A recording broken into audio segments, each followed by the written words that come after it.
Greetings! My name is Eggplant. Locke's phone rang at the cafe. She answered it. When I looked down at the screen, that was the name I saw. How she used to wake up in the morning. I can't even remember the last time she smiled. I can't even see her happy. She's just always like that. How does that make you feel?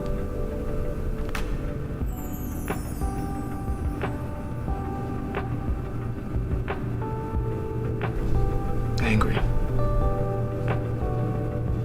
Hi, I'm Shunrodney Rosser Jr., and this is the ActSHUN Technique. Is this the ActSHUN Technique? First and foremost, before I tackle any script or monologue, I always make sure to ask God for help.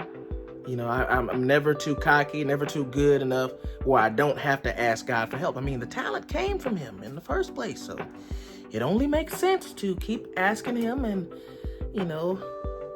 praying for his help to maintain and advance the gift that he gave me. So, I always make sure to do that. Section 1, the first draft. All right. Now, this is the simplest part of the technique.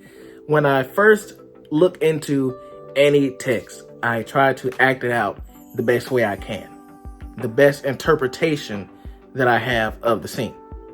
I want to have a good base, because when I try to do character work and objectives and scene analysis, I find it harder to act without having a good base, kind of like driving with no destination, or sculpting without marble. So section 1, the first draft, is your first interpretation of the text.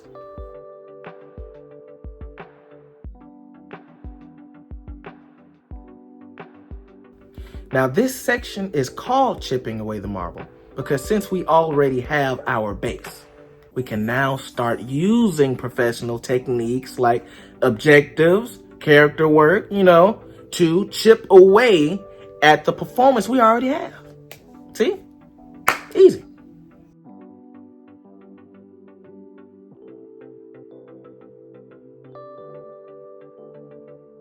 Now, your voice is an important tool that you can use. For example, inflections are the rise and fall of the pitch in someone's voice. For example, the line, "I saw you at the park." With a rising inflection, you could say, "I saw you at the park." Or with a falling inflection, you can say, "I saw you at the park." So see, those things gave two different interpretations of that line. So that's something you can use in the future. Now, beats. Beats are changes in mood or just different changes in different parts of the script. So most of the time, people use pauses to emphasize beats. So you could either use pauses or it could just be a change of emotion. Let's say, you've been angry this part, and then once you get to a certain part of the script, you can be happy. That's a beat change. And emphasis. Emphasis is the emphasis you put on different words to show different importance of the words. For example, to be or not to be. I just put emphasis on the be. You could say to be or not to be. Or to be or not to be. Each time I give different emphasis on each singular word, it gives the line different meaning. So those are 3 things you can use in your daily acting life to help your performances.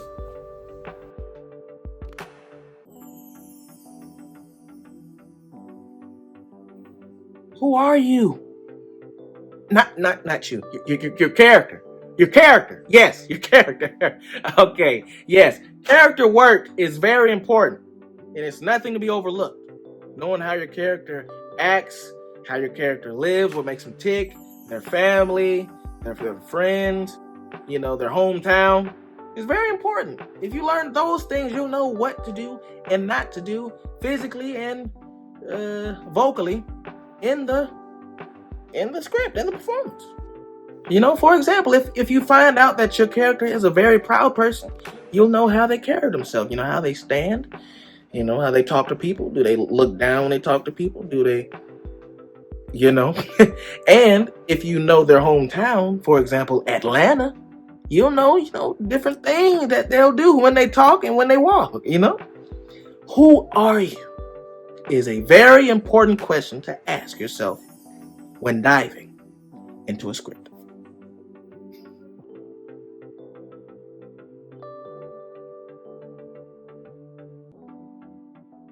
Where are you? Where you at in the script? Like, where's your location? Are you in a bar? A church? A tabernacle? Doctor's office? Dentist's office?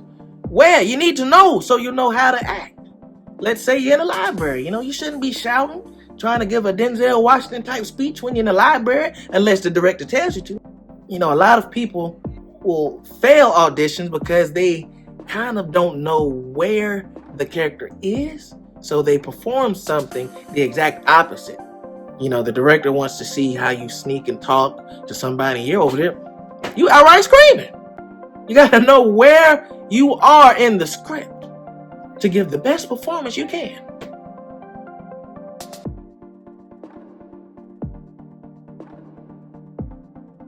An objective is what your character wants, and tactics is how they are going to get it.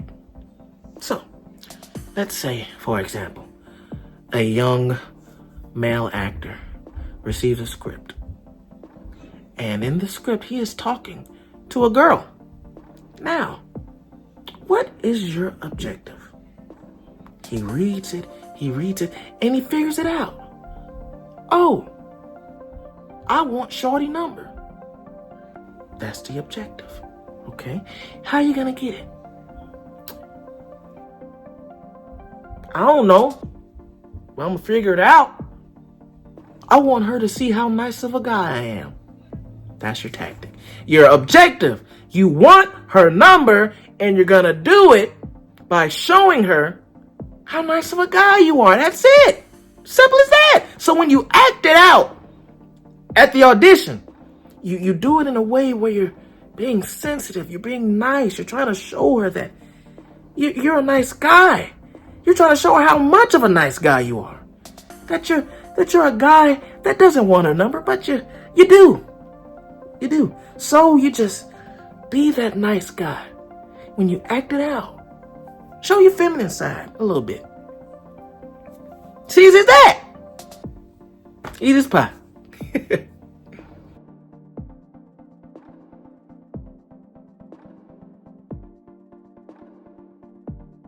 Professional techniques and methods.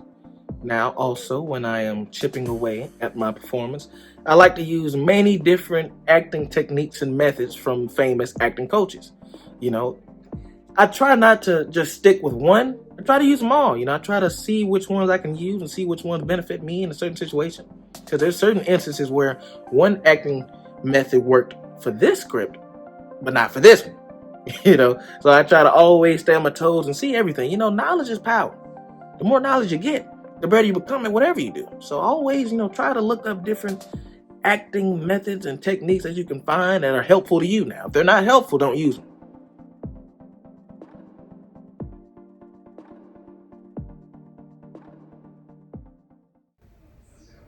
The multiverse of madness. This is where things get fun.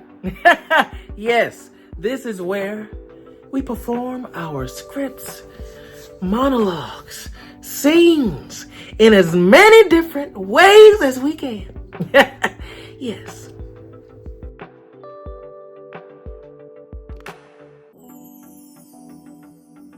Now, I like to perform my work in different languages and accents because every accent has different rhythms that you could use in your performance. For example, Nigerian. The Nigerian accent has plenty of rhythms that you could use. For example, the line, "She is clearly obsessed with me." Now, the English would probably say, "She is clearly obsessed with me." In Nigerian, you could say, "She is clearly obsessed with me." Now, the "clearly obsessed with me," there's an emphasis. It's like a bouncy rhythm and emphasis on the "me." Now, you could use that in English. You could say, "She is clearly obsessed with me." Like, she is clearly obsessed with me. Kind of like, duh. But I found that way of saying it by saying the Nigerian accent. She is clearly obsessed with me. But when you say it regular, like, she is clearly obsessed with me. She's clearly obsessed with me. The same rhythm and emphasis, but different accent. So that's something that you could use in your daily life as an actor.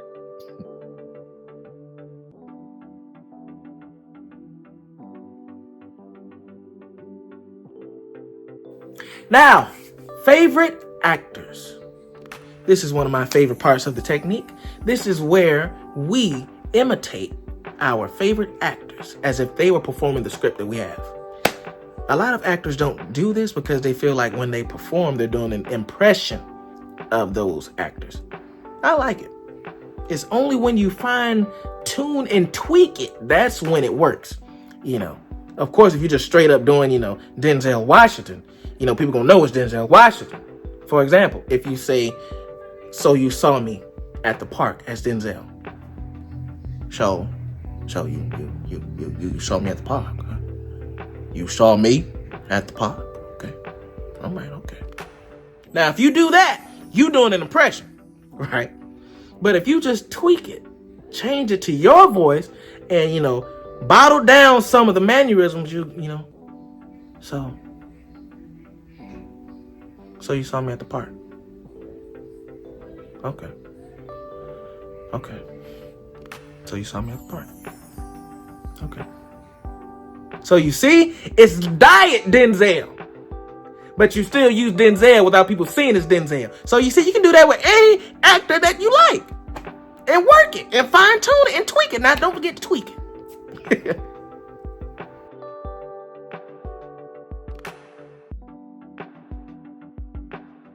Go crazy. Go crazy. Now, this is an exercise I learned from one of my first acting teachers from Georgia State, Professor John Frazier.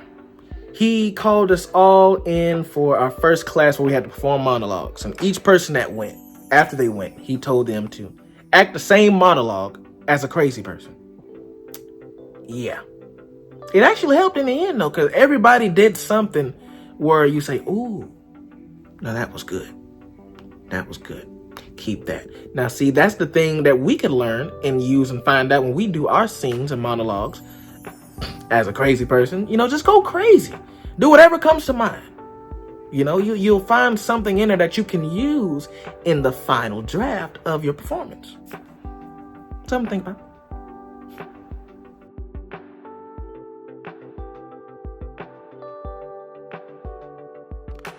Do the opposite. This one's pretty easy.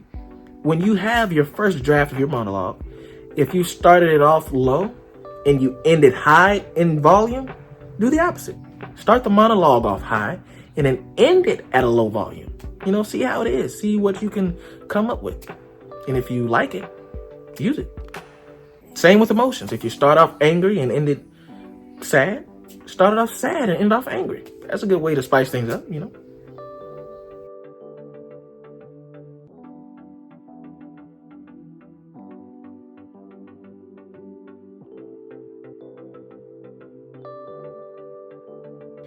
Now, this one is a tough one because a lot of people don't like to ask their family for help. But let me tell you something. Me and my mama, we go back and forth all the time. We argue and argue, but at the end of the day, she always gives me the right critiques I need to make the best final performance I can. I tell you, I'm serious. And don't shy away from asking your family as well. And I know what you're thinking. Shun, why would I ask people who can't act how to act? But here's the thing.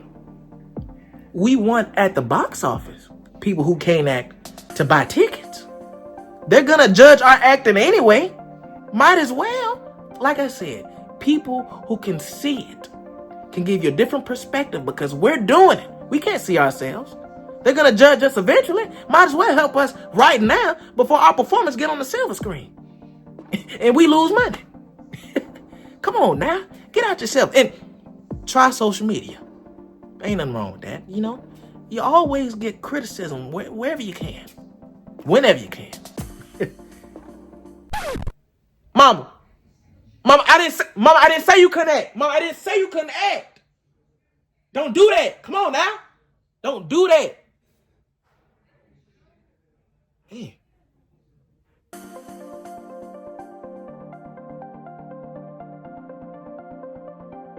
Be your own critic. Be your own critic. Record yourself. Look at yourself and critique yourself. See what you like and don't like about the performance. See what you can add. Because I'm telling you, every actor has gone through this, especially with film actors. They would do a performance and then they look back at it and be like, oh man, I could have done this. I should have changed this. I should have done that. But it's too late. But if you critiqued yourself, you could have found that out earlier. And you wouldn't have to go through that. That's what I do. How about you?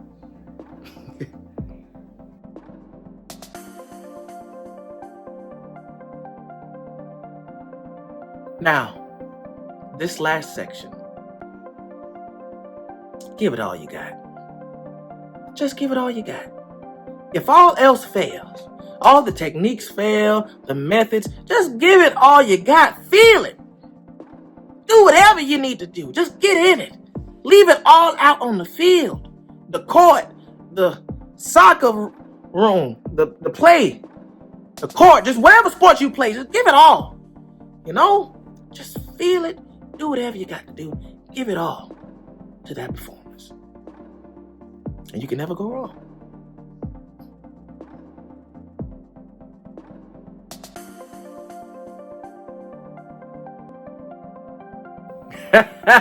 All right. This concludes the ActSHUN technique. If you use everything that you've heard today, you too